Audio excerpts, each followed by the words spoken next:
you might lower your energy consumption and avoid that waste, the industrial energy waste that you are focused on there.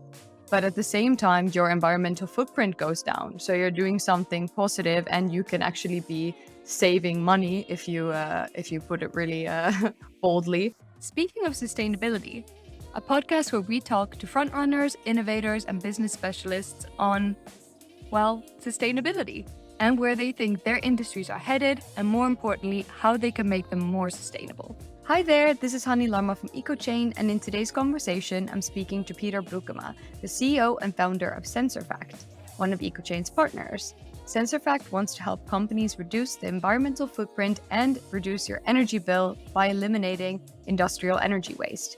We talk about everything from the energy crisis and how companies can deal with it and reduce their energy bills and their environmental footprint as a win-win. So join us in the conversation. So hi, Pieter. Thank you so much for joining us here on our Ecochain podcast. Hi, I'm very happy to be here. So what would be really nice if we could just start off with a short introduction about yourself and what you do at Sensorfact. Very well. My name is Pieter. I studied physics. I was 1 year of a consultant, and then I decided to become an entrepreneur Nice. for the last couple of years. And what is your role at Sensorfact currently? Currently, I'm the CEO and founder, So you're running the show essentially, together with the whole team, obviously. obviously. But yeah, so I'm really excited for the conversation. And of course, Sensorfact is a partner of Ecochain. So we have a lot of interesting things to talk about together. And I think what would be really great is to kind of start the conversation off with speaking about how do energy and sustainability actually go together. Of course, this is a really broad topic, but what is your take on this? So no, I think it's a very nice question because in the end, energy makes our whole society move, or fuels our whole society. So in everything what we do, you use energy. And obviously, there are different ways how to generate this energy what we consume. Right. Everybody's today familiar with wind and solar, but most of our energy is still generated by coal-fired power plants or gas-fired power plants or oil. So no, it's a very good question. The more we move from fossil fuels to renewable energy resources, I think the better it is. And I think that's also an interesting thing to bring up is that, yeah, energy does still currently in many ways actually fuel our life and the things that we are doing every day, whether that's this podcast, which is done on the computer and online and that type of thing. So it is an essential part, but it is also something that when you start to look at the sustainability perspective, is something that we need to find better solutions for and also limit the amount of energy we're using. And I think that that's, of course, with the current energy crisis that's going on in Europe, it is obviously a pretty hot topic as well, in at least the regard of financials as well. Yeah, and also I think because there's a lot of attention now because of the geopolitical crisis we are in, and Yeah. the beautiful part of renewable energy, I think, is that it's very decentralized a lot of times. So it makes us also less dependent on countries where we don't want to be dependent on.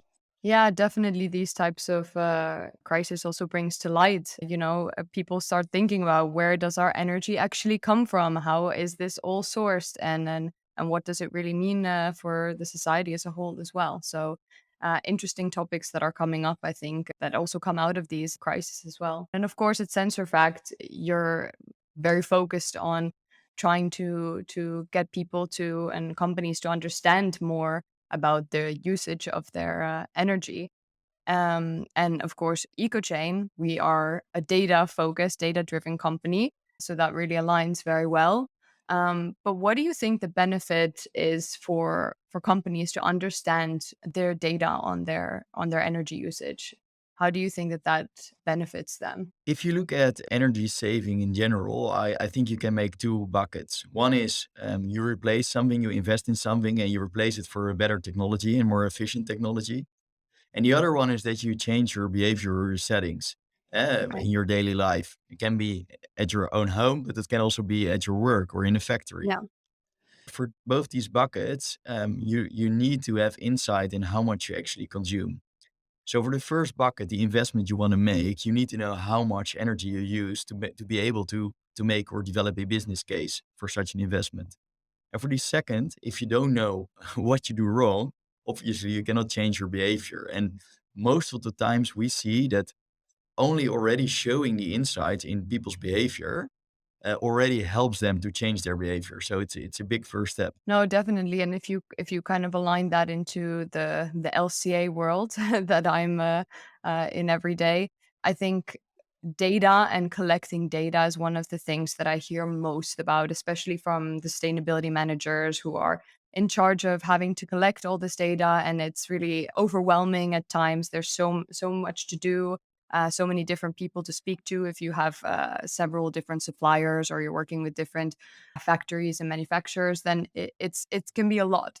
So I think for us, whenever we hear of solutions that can actually provide this really accurate primary data, what you call primary data, that you can actually input into your LCA, you get more in-depth results and you can actually make better changes as well. So whenever you can actually find ways to collect that data better, that makes me happy because I hear so often about what a big issue this actually can be for a lot of companies, who want to do good and they want to make real improvements. And they also want to do really good life cycle assessments. So they really want to find that accurate picture that you were also mentioning and make those actionable steps to make it better. But it's not always easy. No, that's true. When you sign up for your job, you sign up to manufacture something. You didn't sign up to be a data scientist or something. And currently nowadays, it seems that a lot of manufacturers need to be very savvy in data as well, and that's not often the case. No, absolutely, and that's same goes for a sustainability manager. I spoke to one who has been a sustainability manager for 20 years now, and he was mentioning that when he started, it was about these big ideas and creativity and what can we do for these sustainable initiatives, and now it's data and analysis and looking at the numbers. And yeah, I think to an extent that's also great. We are really working with as much as you can possibly have those facts about your products or about the systems that you're working with in the factories, for example. Yeah, definitely. So, of course, I work mainly with talking to the sustainability managers and more on like the brand side. But have you been noticing any kind of differences in the discourse about how companies think about their energy consumption now with the crisis that we mentioned at the beginning of this conversation? Do you think the discourse has kind of changed around that because of this crisis? Have you seen any of that? The short answer is yes. So, like when we started 6 years ago, it costed quite some energy to convince our customers, the plant managers within factories, that Hmm. energy is a important topic. And once Yeah. we did convince them, then they had to convince their management teams. And basically, there was always number 9 or number 10 on the MT agenda. So nowadays we find that most of the times it's number 2 or number 3 Right. on the MT agenda. So it's a big change. Right. And I think it's indeed what you mentioned is often with any kind of sustainability change, but also other changes in companies. It is often something that one team could be pushing, but they all need to sign off on it. And especially, I think within the sustainability world, if we're really talking about that, there really needs to be consensus and there needs to be decision making from that management position in order for those to be successful and actually carried on for a longer amount of time, which is of course what we want. It's not like a quick fix. Also for you, I assume with the sensor fact that it is really about making those long term, more efficient energy consumption and not just turning it off once in the night and not really focusing on it the next month or next year. Exactly. And it has become so important because the cost price of the manufacturing units, the energy is now a significant part of it. But secondly, it's also because the capacity on the grid is very limited available. So not every Right. manufacturer at the moment can expand their operation because there's simply no capacity left anymore on the grid. So it's really harming their operations, and that's number one on their agenda always. No, I think it's really interesting. I've personally noticed doing this job that it sounds very obvious, but money talks. So that is kind of a thing that I think has also been evident within this. energy crisis that is going on right now, that I think often there are companies that want to do good, but change takes a long time. It's not overnight. That's for sure true. But whenever there's this financial incentive, as there is now with companies, that it actually, if they end up spending a lot of energy, that's going to cost them, and they need to find ways to be more efficient and not waste that energy, and therefore not waste money. And I do find it really interesting that things can happen pretty quickly when there is that financial incentive to do so. And I'm curious to hear from your side what you think about this, and have you been also seeing the same things? Yeah, I'm a true believer for this view. So that's why I also started Sensorfact with the mission to be able that to do good for the world while making money. Because I think it's the way to have the quickest time to change and the biggest impact. So I think the government should change the rules of the game in this way that people are actually incentivized to do something good. And that's not Yeah. because I don't think people don't want to be good. I think, yeah, I'm quite optimistic about that. But still, if you really want to change somebody's behavior, I mean, yeah, they need to get the rewards as well.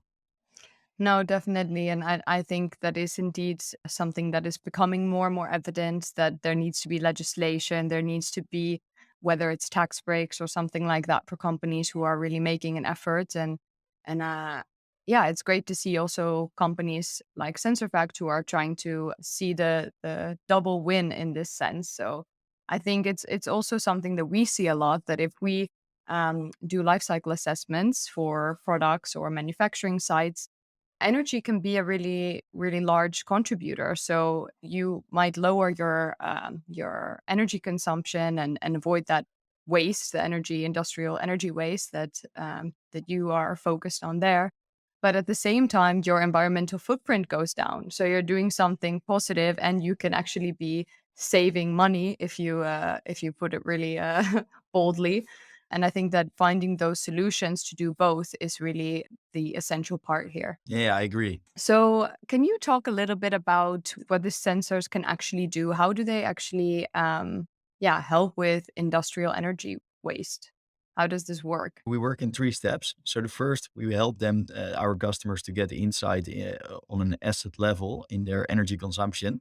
So Yeah. these sensors are installed on the power cables of the machines. And once they are clamped around the power cables, they measure the energy consumption on the 30-second level Hmm. frequency. And the first step is to really get insight on where your energy actually flows within your factory. And that helps a lot of customers already. Oh, the compressed air uses so much, or hey, this machine uses a lot. Then the second step is we together with the customer, we analyze the data and our algorithms to see where the energy waste actually occurs.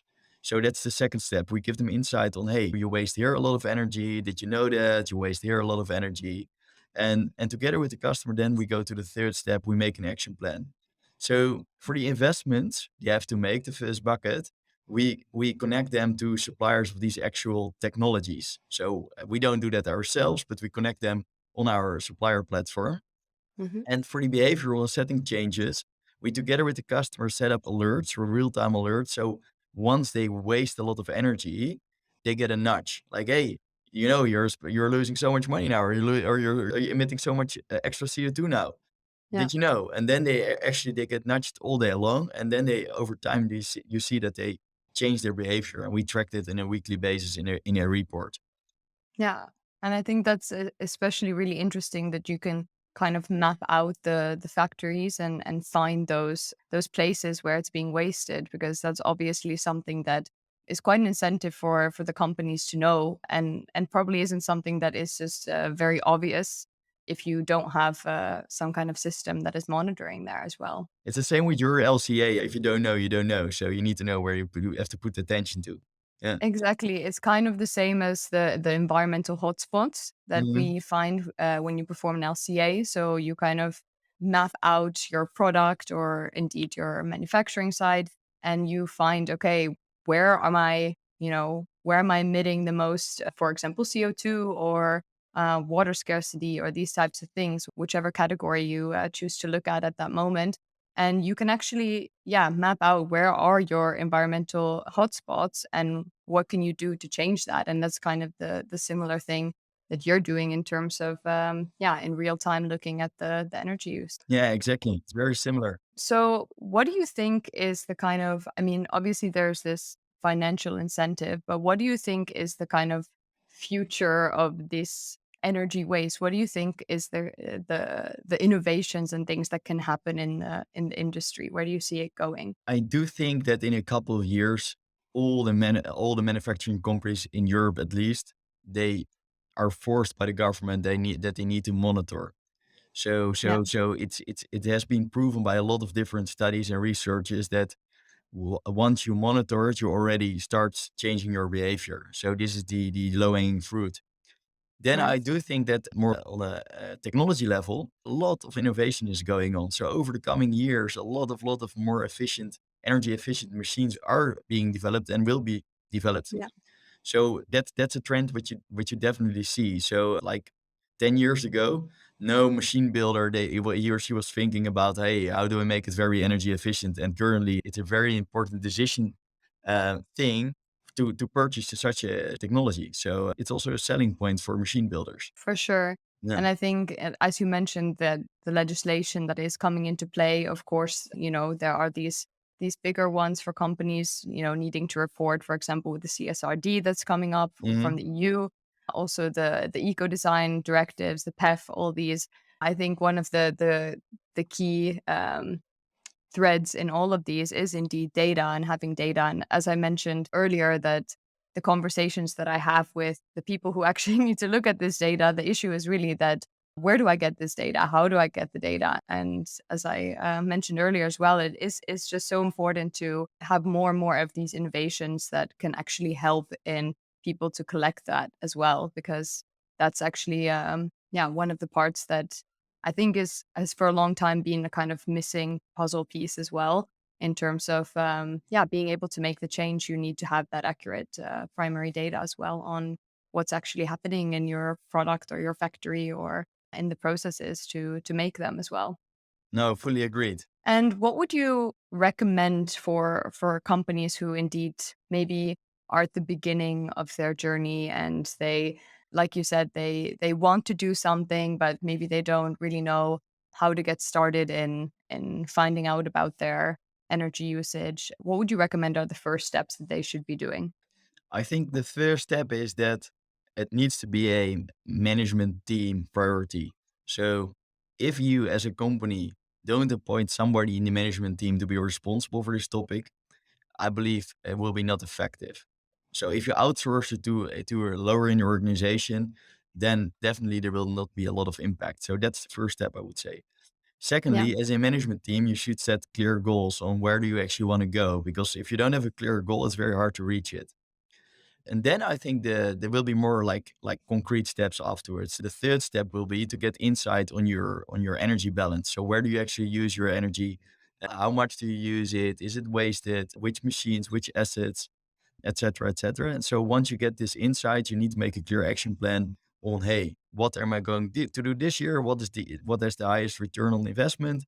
And then what I'm going to do the second year and the third year, and then plan periodic evaluation moments. So I think this is a very simple 5-step approach to be able to actually improve your energy efficiency in your factory. I think those are all really, really, good points. And I think, your first one of being aligned as a team, it's always so important to have everybody on board and for everybody to also know what's going to happen, how is it going to affect their position. Everybody needs to know what is actually the goal and how are we going to get there and what is each person's role in getting to the end goal as well. So I think that's a very important one. It's often one that it seems so obvious that it almost goes unnoticed. Actually, a lot of the sustainability managers I've spoken to, they call themselves the cheerleaders for sustainability in the company. So Yeah. one of their key roles, apart from the data analysis, is to really just hype up all of the projects and get people excited about them and get them on board and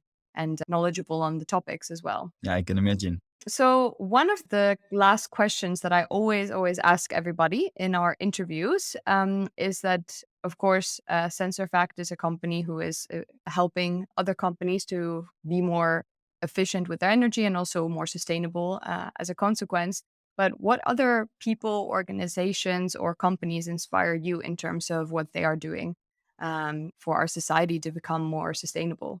Yeah, a lot. I mean, the easy one is the easiest, the obvious one is like Elon Musk doing a lot of like with the Tesla and the battery factory. I mean, that's super inspiring. I would say like really top down on what are the global challenges. I also have been reading the book from Bill Gates about the climate disaster, and I think it's nice that it starts really. It's not an organization, but that he has also this venture capital fund, Breakthrough Mhm. Ventures, I think was the name, and they are really data driven investing in what are actually the main users or CO2 emitters, and how can we change that. Yeah, no, it's definitely interesting to see these innovations like within the electric cars, and I think that will also change a lot in terms of how our energy is sourced, because that's also a conversation that we often have at Ecochain about electric cars versus normal cars, and I think that actually energy is one of the key things there as well, right? So that's also a really interesting topic, maybe for another whole other podcast episode. But I think yeah, it is also again brings it back to the energy and how that is actually something that is always present in most of the things that we do day to day. So when you're driving an electric car, obviously you have to charge it at some point, and where does that energy come from? And that's the question that I've been asking myself. I also drive an electric car, and of course you think about it, but I think it's been more and more highlighted these days, like where is it actually coming from, how does that charging work, and how does that compare to other solutions. So I think the more we can get information on that, the data on that, and keep improving and innovating the way that our energy is sourced and used, I think that will be really interesting to see how that evolves in the future as well. Yeah, definitely. Nice. Well, thank you so much, Peter. This was the end of our conversation. I think everybody got a lot of really good insights into, yeah, how energy can be kind of zoomed into and be understood better, and especially from a company level, which I think is getting more and more important because it is such a big part of our society as well that companies can focus on these things and have the accurate information. So thank you very, very much for joining, and hope to speak to you soon again. Thank you very much for the interview. Hi, everybody. Thank you so much for watching this chat. If you enjoyed this episode, please click here to subscribe or here for more recent episodes. Bye bye.